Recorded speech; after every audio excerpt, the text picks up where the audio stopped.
What the? Hello and welcome to another episode of Three Black Pratt Grads. I'm Greg Claghorn. That's Mark Skinner, and that's Ken Nilsson. We uh, we uh, we all graduated from Pratt Institute in Brooklyn, New York, Fine Art Photography program, and years. Oh my God, I'm not even going to want to say how long ago it was, but we've been professional photographers in various fields from the industry. These fellows worked at Macy's. They did a lot of great work there. Ken was like a gatekeeper, so if you want to know about getting work into magazines, that's the man to talk to. Mark Skinner, he's great on portrait and wedding, and oh my God, just extraordinary stuff. And me, I'm just a regular guy, did my Navy photojournalism and like street shooting and such. And we get together and we talk about photography because we still love it these years and decades later. So today's topic is my topic, and I wanted to talk about now and then and now, how digital photography has changed the game, and uh, what photographers are doing now with digital, and how some photographers are actually looking back to this over 100-year-old medium to analog photography. Mark was just talking not too long ago about the price of Tri-X, black and white Kodak's popular Tri-X, jumping in price because of popularity now. But hey, that's what it is. So starting us off today I'm gonna pass it off since it's football season and I'm missing the game. Alabama and Tennessee are going at it. Mark, you're up. What do you got for us? Well, thanks, Greg. Sure. We have the first photo I have. I just wanted to kind of show Ooh. everybody, what I was working with for a good amount of the late '80s and the early '90s was the Nikon F3. You'll see there's a roll of film next to it. It's a C41. You can see in the upper right-hand corner of the canister, and an 85 millimeter lens, and that was really it for most of the portraiture. I also had a 180 lens at one point for that telephoto look, but 90% of what I did at some point was with an 85 millimeter lens. And Greg was talking about the ideas. Tonight's topic was how what it was like to get into photography then and now. And really briefly, at one point, this was sort of the pinnacle of 35 millimeter photography. I mean, I see a lot of camera reviews. I probably watch more camera reviews than any of the three of us. And one of the things that's really interesting is that these days, when they talk about cameras, they always talk about the rate, the exposure rate, whether it's 10 frames per second or 20, and at some point I think it's up to 120 frames per second. And I remember very much that when I That's video. camera, yeah, exactly. When I got this camera, it was really just wonderful to be able to take photos with this camera. And then when I got the MD4 motor drive, and I could go to 4 frames a second, or maybe it was 6. I don't even remember anymore. It was like, this is incredible. I can run the whole roll of film without turning the crank once. You really felt super professional at that point. But it was a process that required you to understand your materials, where you really worked blind. You had an idea of what you would get, but to be honest with you, you didn't know exactly what you would get until the film was processed and you either saw a negative or a transparency or a positive. When you go to the next one, Wait. I remember those terrifying moments when you're on assignment and you do that and you're at the end of the roll and everything is happening right in front of you. You're like, oh my God, I gotta change roles. I gotta change roles. well, Now with these, 32 gig cards, you could just shoot all day, but that was terrifying. Go ahead. exactly. I mean, that was the other thing. Buying a brick of film was like the big deal. I think it was 4 by 5, like 4 rows of 4 by 5, 20 rolls of film in a brick, I think it was. And you could buy a brick of film. That was like you had a big assignment if you were buying bricks of film as opposed to just 1 and 2 rolls. So, Yeah, yeah. that was that. Other than that trip down memory lane, it was just the idea that it was a very different process. You would start, you'd work with black and white because it was less expensive, and you could process it at home, and then you would make prints, and it was just a different animal altogether. And this next photo of the young person with a tripod and a cell phone really illustrates how radically things have changed. The only way people would be able to get an instant photo back then was that when we started was a Polaroid, and you really couldn't do anything with it except for wait for it to dry and then keep it precious because that was the only iteration of that image. That image. Yep. And so, these days, even the word iteration is one that comes from computers that we never used iteration for photograph. And so this person was taking a photograph. I'm presuming it's a selfie of themselves. They seem to be dressed in similar colors to the ice cream truck behind them. So I'm presuming they had some content that they were creating for a web page or maybe Instagram or some sort of uh, way Digital medium. to promote themselves, either personally or professionally. And the big difference is that there's so much more photography that's taken for granted. 90% of the times you must have your phone with you anyway. When you go to various offices, you have to log in with your phone, or they use your phone to verify you're there to pick up food if you've ordered it online. So it's a very different world. That's all I really had to say about then and now. And that this was really a quick photograph that I did with a camera, not a phone. But it was just interesting that someone's using a telephone and they have it on a tripod. They didn't hire a professional photographer for what their purpose was. They were able to accomplish that task with the tools that they already had on hand as a person living in the 21st century. So it's a very interesting change wherein photography is more popular than it's ever been before, but the types of photographs that professionals wind up doing isn't so much vastly different, but the quality level also has gone up tremendously. What's required to be considered a professional is really top shelf, and whatever this person got on their images would have been acceptable from any professional when we started. That's it. Mm. I see a lot of at events and such. I see, a lot of people that are reporters. Now everything is happening so fast. The reporters are just, doing everything on the phone because it does everything. Stills, it does video. You know, A lot are, and you but can the shoot at 4K and then snatch a screen grab from that, and you get a yeah. high res pic. So Yeah, I I'm don't mean just to saying. interrupt, but a lot of the news agencies, they still have fleets of cameras. I think I'm pretty sure. Oh gosh, what is the name of that agency? Not Magnum, but MW. the World Picture Association. Maybe I'm wrong, Oh, but there's one of them that was a big deal that they switched. It wasn't Magnum. I think it was World Picture Association. Anyway, I may be wrong, but they just switched to Sony a couple of years ago or a year or two ago. Uh, at one point, Netflix had standardized that you could film on a Panasonic SLR, excuse me, not SLR, mirrorless camera, which is something that's really a big difference. You know, these phones not only do they have uh, photography capability, but we all know video. 4K, man, I'm telling you, it's amazing.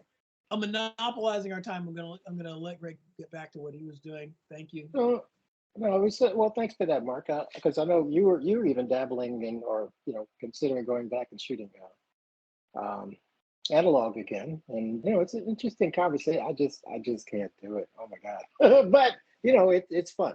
It started off as fun. It's still fun now, and if you really want to challenge yourself, try shooting analog and get a handle on what that's like.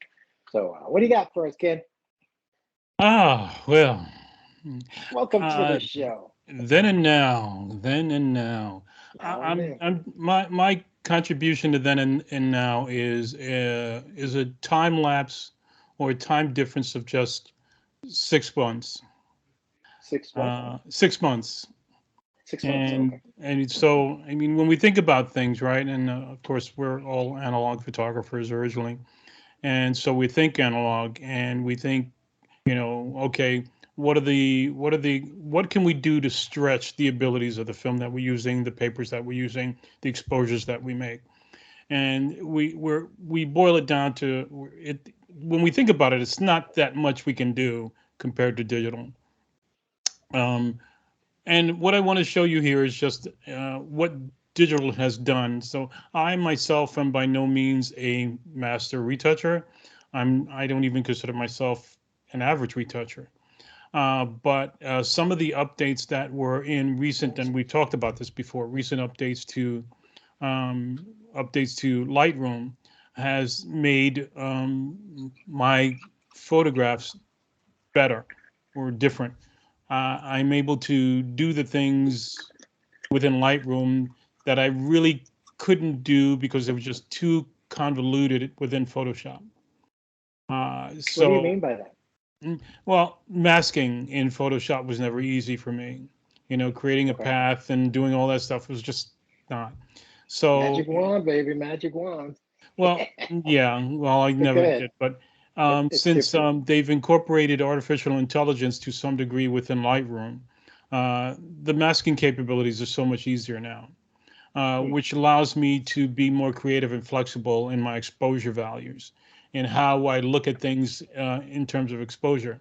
So what you're looking at is two of the same images, and one was edited in uh, November, December of 2021, and the other one was edited in this year, later this year. And the difference is incorporate my abilities and capabilities within a digital realm.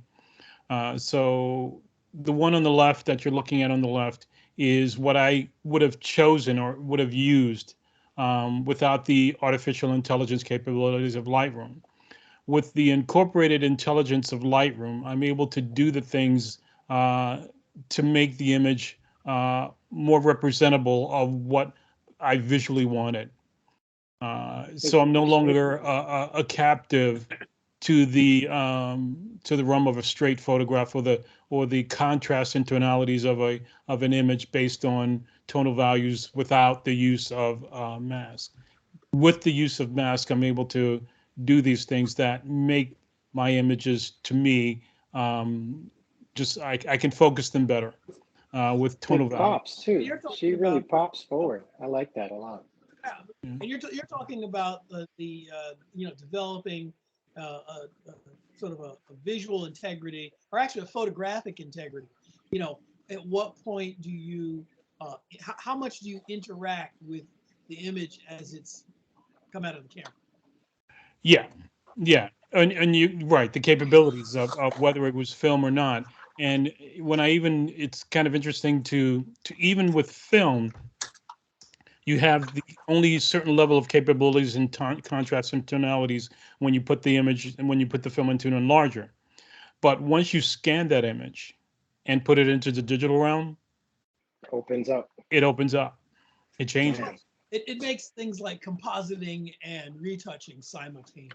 You know, Yeah, and I don't want to go into the compositing part of it, but right, right. just the equivalency, and I just call it the equivalent of burning and dodging, because to me that leaves it in that sort of yes, that realm of yes, these are acceptable things to do to your image to improve it without manipulating it to the point where it's not representative of what you originally thought. Mm. So in this particular, again, in this particular image, the one on the left is what I originally thought and what I originally accepted as my point of view. And once I've become a little bit more adept at the being able to doing the artificial intelligent masking, and basically what it does is you ask it to select what it presumes to be the major subject, and sometimes it does it very well if the subject is well separated from other items. Within this realm, it's not because there's so many people packed tightly together. It selects all of them. So basically, what I ask it to do is, yeah, select all of them, and what I'll do is I'll sort of just erase that which I don't need to create the mask. And it's better to build. It's better to erase from a built mask than to build up a mask. So I figured that out. So uh, again, then and now is only for me. It's only 6 months, and it sort of incorporates the changing technology within the digital realm for photography. Now, would you say that it has improved your aesthetic, or it is just another tool in the toolbox? Um, it reignited an aesthetic that was dormant because I was relegated to the analog world, and the perceptions that I had were not obtainable within the analog world, but they are obtainable within the digital world. Hmm. So it sounds like you like it, the digital world, eh? I like the ability of burning and dodging and creating these dramatic effects, which accentuates those parts of the image that I prefer to accentuate. Okay, okay, okay. Good stuff. Good stuff. Is that you got anything else, or Mark? You got any comments? Are we good? No, no, I want to see what you present, and then we can like have a real conversation, not just the presentation. Wait till you see the. I found there's this Goodwill. It's not just your average, walk-in retail. It's like they sell the stuff by the pound. It's like the trucks unload and they just dump all the stuff into these giant bins and they wheel it out. People like elbowing each other to get stuff. And I'm just kind of enjoying the show. But this one day, I go in there and I find this. Now, this is like kind of advanced for, it's like a dodge and burn kit.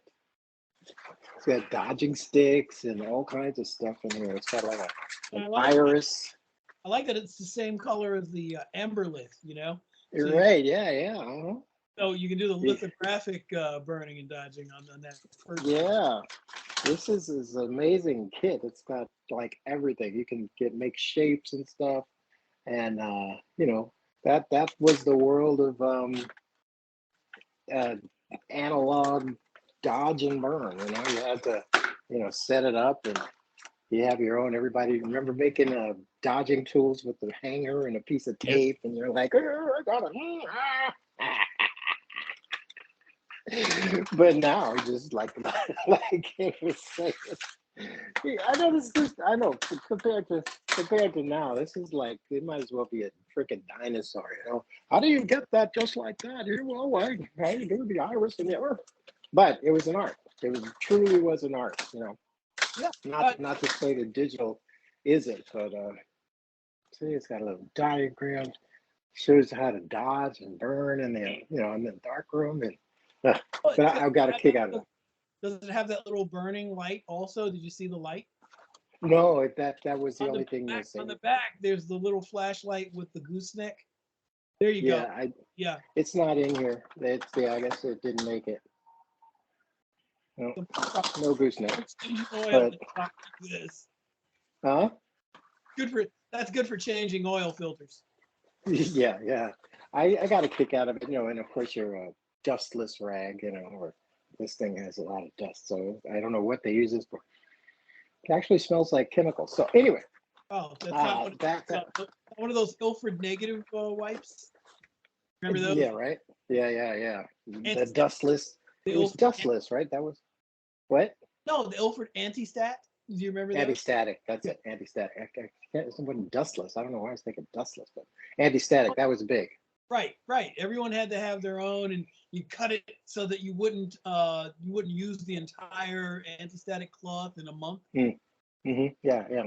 But that was a major concern because the film, the cellophane, would generate its own electric charge and like a track dust, and it would you're trying to make a print and you got freaking dust everywhere. Okay.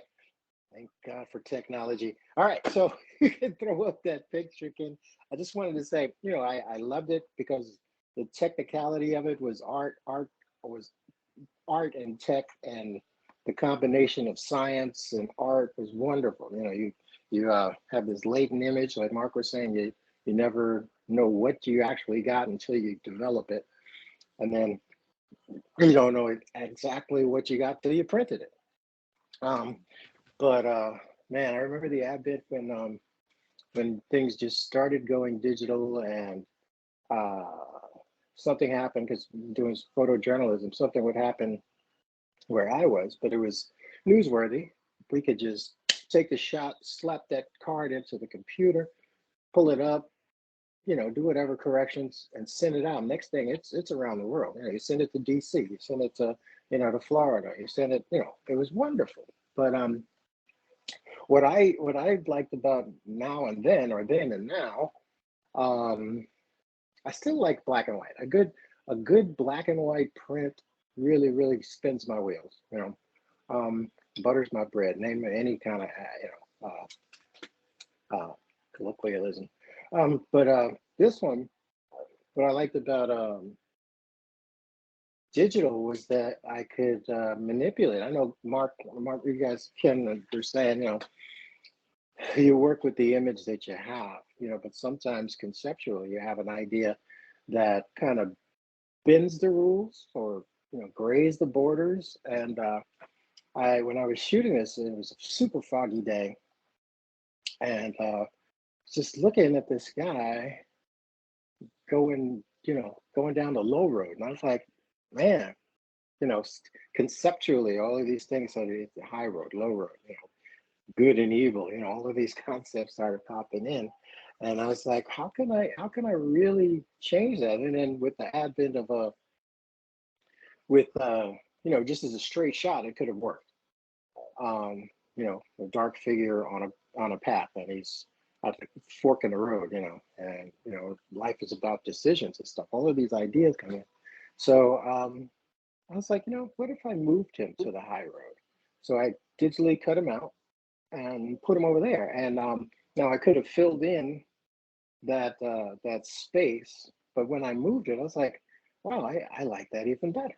So I just kind of left it like that, and left it to the viewer to have their own experience with it. Because what it means to me, you get 100 people to show them a movie, you get 100 different opinions of what the movie was about.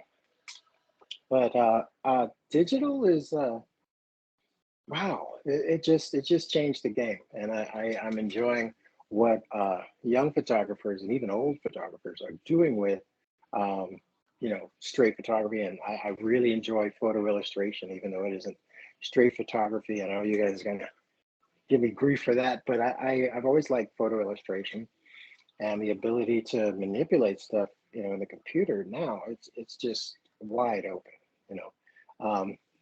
Fortunately and unfortunately, we were having a discussion about artificial intelligence, and Ken was talking about, and how folks are just kind of creating stuff with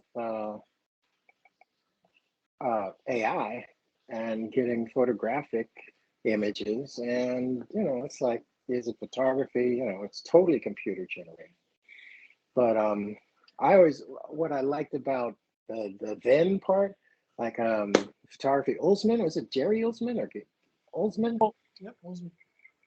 Unbelievable stuff. He'd have these super, super, super tack sharp photography. But then with these tools, somehow he would combine buildings with trees and the scapes. Look him up if you haven't seen him, Olsman. You are in for a treat. And just the idea that like we were always in awe of Ansel, because his tonalities and the scapes that he would photograph. Olsman was one of my heroes, because just being able to manipulate an image and make a photo illustration, a super realistic photo illustration, was just mind-boggling. But You look know, how um, look how much it cost him to do that. I mean, half the treat of looking at a Jerry Olsman photograph back then, when before Photoshop, was the mystery of how did he do this incredible print with a number of mm, photograms and photographs, and mm, there were all these different. What was it he would do? He would use what, 12, 13 enlargers to mhm, to create an image, and it was very meticulously planned. To So it was more of a, it was like a feat technical prowess, and you got this incredible fantasy photographs, and you go, how does he do that? You've got the tree and the roots and the wow, and It's it's good stuff, amazing. though. Yeah, it's everything is registered, and it's I mean registration. It's all in registration, and it's meaning every element is exactly where it should be by placing the paper in many cases under several different sets of projected lights. So he had a real method of being able to replicate that digitally is child's play. Right. My thing is, the just the fact that he was able to do it, Yeah, without a computer, that just blows me away every time. Because a lot of people, they say just just because you could put a kitten in an oven, not saying you would, but you put a kitten in the oven, don't make it a biscuit. There's a lot of people with cameras, yeah. and it doesn't necessarily make them photographers. Because there's oh man, just look up Oldsman if you can, and just explore what's possible with photography, and it'll just expand. Photography is about learning. If you don't, well, Would, life is about learning. would So you say now? Let me ask you guys a question, and I'm sorry, Greg, I'm kind of hogging a no, lot no, of it. go ahead, no, go ahead. Would you guys say that digital Sitting photography here in the sun. using digital cameras made you a better photographer overall, or a better make you better at capturing images because you've had more opportunities? What improvement in your work have you seen as you went from analog to digital? You want to take that first? Because I could jump in. I got a definite right away. Go ahead.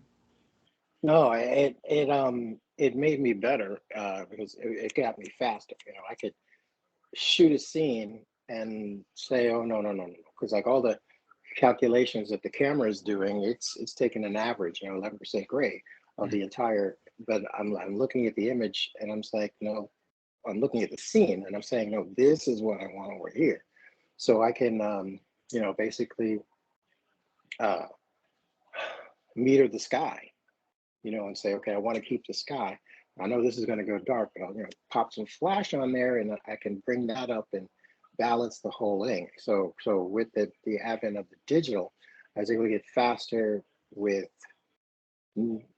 deciding what it is that I wanted, and being able to see it right away gave me the opportunity to, because that is so stressful. You shoot something in analog, and you're like, did I do that enough? And then that you expose for the shadows and you burn in the highlights, but did you did you save enough?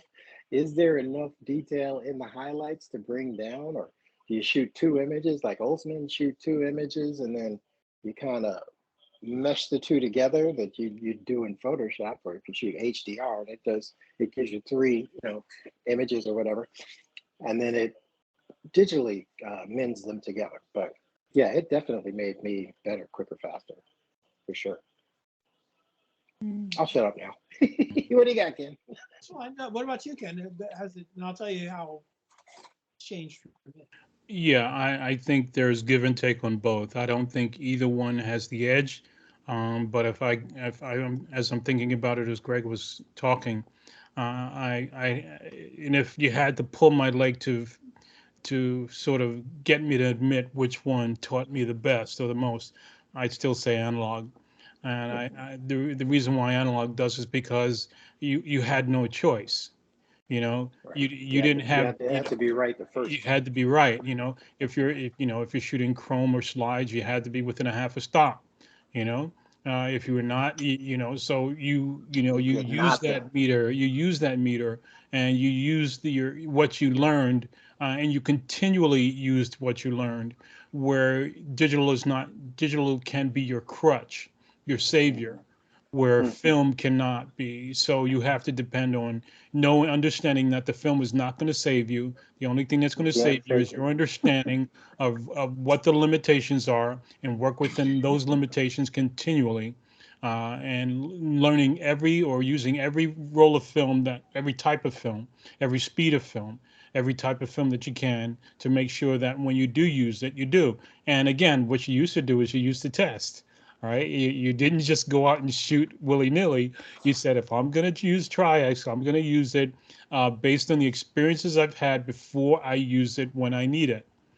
Right. So yes, you did that, and you did. And when you wanted Chrome, you wanted to have it processed the best way you can, and you knew Mm, that time and temperature, you can control certain aspects of your development and your color rendition when you get film processed. So you mm, knew what you to expect, and you learned that, and you kept that in your head. Without mm. with the with the digital realm, you always have it on your desktop and your computer, so you don't need to And have it it's memorized in your head. yeah, there's like no better feeling like pizza on game night. You know, there's no better feeling than properly exposing it and then getting it back, and it looks delicious. You know, Yeah. the colors are saturated, everything is in sharp focus, and that feeling of gratification is in Yeah. the 10 best. Right. And understanding how you're metering, right? So Hmm. if you have a six stop difference between your highlight and your shadow, you're Right. gonna say, okay, I'm using this film, but I know that this film is going to react in a certain way with my shadows and my highlights. So do I favor my highs and save my lows, or do I favor my lows and save my highs? Which one is it? Mm, And you did that, right? You know, right. with digital, you just say, well, okay, I know I have a 14 stop difference. I can still shoot in the middle. Yeah, I I I I could agree. fix it in post. Those are the worst words sometimes. I agree with you both. I mean, you're both saying that the technical aspect of film required you to pay so much more attention to that. That oddly enough, even though digital is far more technological, there's a lot more latitude in terms of uh, your process. There's less latitude in terms of exposure, but there's a lot more latitude in terms of what you can do with your image and how you approach it. And I think that the idea that you should know what you're doing in analog first is a really sound one.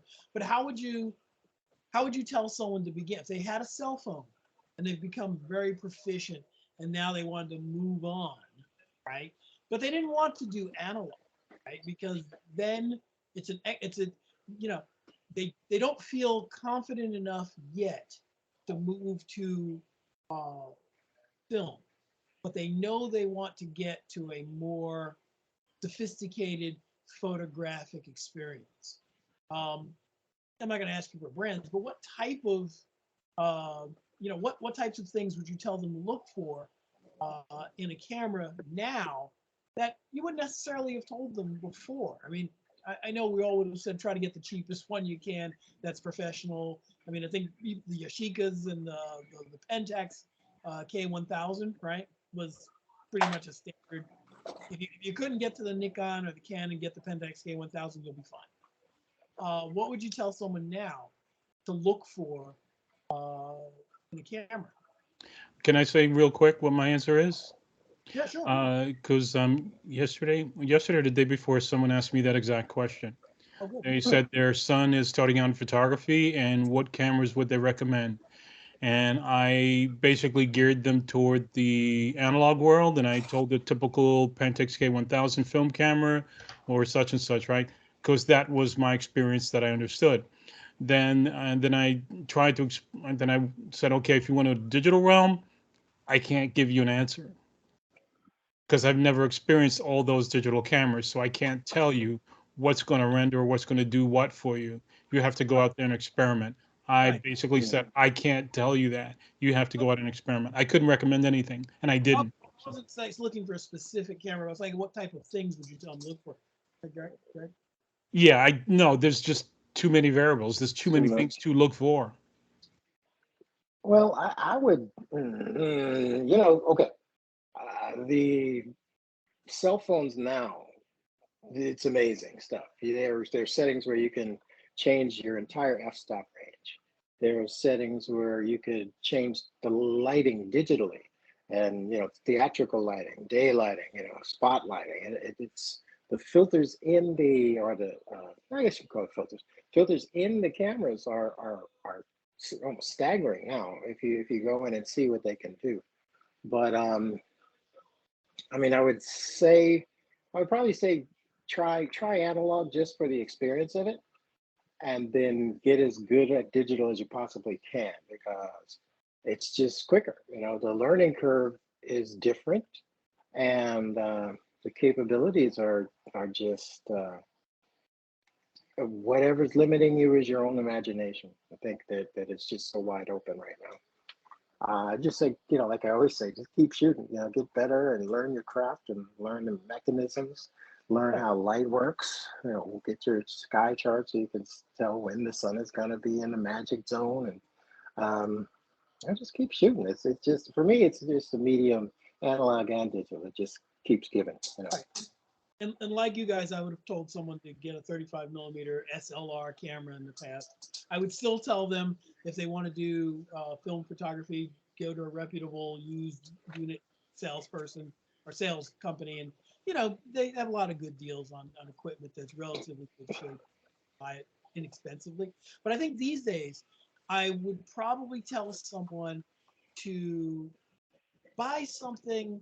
You know, previously I would have said buy a camera with interchangeable lens system. But I think these days I would try to tell them to find a camera where, in some cases, it has all of the features that you see in a mirrorless camera, but maybe you might want to get something that is doing something interesting with focal lengths with one lens, or uh, has a zoom of some sort built in, or has aspect ratio changed in all three, so that you get the. You don't want to scare them away, Mark. No, no, no. Some of these well, let's face it. Most professional cameras are somewhere between 2,500 and these days $8,000, in that insane range, right? But below that, below $1,500, there are a lot of cameras that one can get that meet some of those, and if not all of those criteria. And I think I would tell someone to try to get as many different variables in the types of images you can get first, and then look at an analog, sort of look at analog as the guide, as the blueprint for your photographic experience. If you're going to follow, I don't know, panoramics, if you get a camera that changes aspect ratio from a panoramic to a standard rectangle, then you know you can look at both of them and have that one camera for a number of years. Unfortunately, because sensor technology changes so rapidly, you'll probably find yourself looking for a new camera within 4 or 5 years, no matter what you do, because you'll find yourself doing it. Mark, I'm a photographer and you're scaring me. Cut it out. Well, I don't mean to scare you, but I mean, I think, well, here's the thing. We would select a film emulsion, work with that emulsion, and vary with that. But pretty much, if you were a color photographer, right, you pretty much worked with transparency film, and you probably picked a specific transparency film, whether it was Kodachrome, Ektachrome, or Fujichrome. You most likely chose that as your medium of choice, and your camera. Where are we going with this? Well, that was then. Because Well, it's it's like, part of then. oh, Well, what oh, I'm saying then, is okay. now there are cameras that do replications, not so much film photographic emulations, but some of them give you a lot of the variants of focal length, things where you don't have to buy three lenses. You can get a wide angle lens, a short telly, and a normal lens all in one package. Or you can get something that has a small zoom on it, but the form factor is very similar to an SLR. So even for that large amount of money, you can Mark, get a lot. Well, you're scaring them away. You literally are scaring them away. how am I You're scaring anyone talking about, away? You By in the you're talking span of about two people and a that half take most minutes, of you've mentioned maybe 8 technical aspects of something that People only are like someone with transparencies. What's the 6 months worth of transparency? experience would get to know. I don't know if anyone's going to understand or even think about, using zoom lens. They might use a zoom lens because they understand what a zoom lens is, but Well, using I variable don't focal beg to length differ. is Sorry. it's a different aspect. Well, I'm going to leave it at this. I beg to differ with that because I think the idea is that these days most people enter photography either through computer use and scanning, their phone, or from technical specifications of cameras that they see they sound interesting to use and engage in. I don't think as many people go into photography from the artistic side or the desire to create commercial images as much as people who are entering serious photography now enter because they're sick of their phone and they want to get a serious camera and they have a little discretionary income. And so my idea is that if you are making that bridge between being a casual photographer with your phone to a more serious, more intentional photographer, there are cameras that aren't a significant investment comparatively, and will allow you the ability to experiment in different aspect ratios, lens emulations, and all of the things that you would normally have to spend a lot of money to do. And that would be my advice. Look for something that has a lot of variables and see what things really resonate for you so that you can pick a better system in 4 or 5 years that's more specific to the type of shooting you do. That's it. There it is. Did you get that? Hope you're taking notes. Uh, I think we talked this one out pretty thoroughly, gents. What do you think? Yeah. Yeah, okay. Yeah. Well, Well, for are we about? Are we gonna wrap it up just here? Yes, please. All right. thank you for bringing this topic. I love it. You're welcome. Thank you, gents. I don't know whose topic is up next. We can do a preview or a tease, but we don't really know. We kind of make this up as we go along, which is kind of fun. So I'm Greg Claiborne, and we are the Three Black Podcasts. Not the only, I guess there's more now, but that's the name of our program. So we changed it to Yes, Photo Talk or whatever. What's that? you have to remove the article. Just three black rats. Can't say the. Okay, yeah. There's All right, more than. and I'm yeah. No, I'm Greg Claiborne. That's Mark Skinner, the verbose Mark Skinner. And that's Ken Nelson, extraordinaire. Check out the websites. Just Google the names, you'll find us, and hit that subscribe button so you know when we're going to do it, and ring that bell. So we talk photography. If you like photography, send us a note. Give us some ideas. We'd love to talk with you. We'd love to talk about photography. That's it. We're going to wrap it up here. Keep shooting. Bye.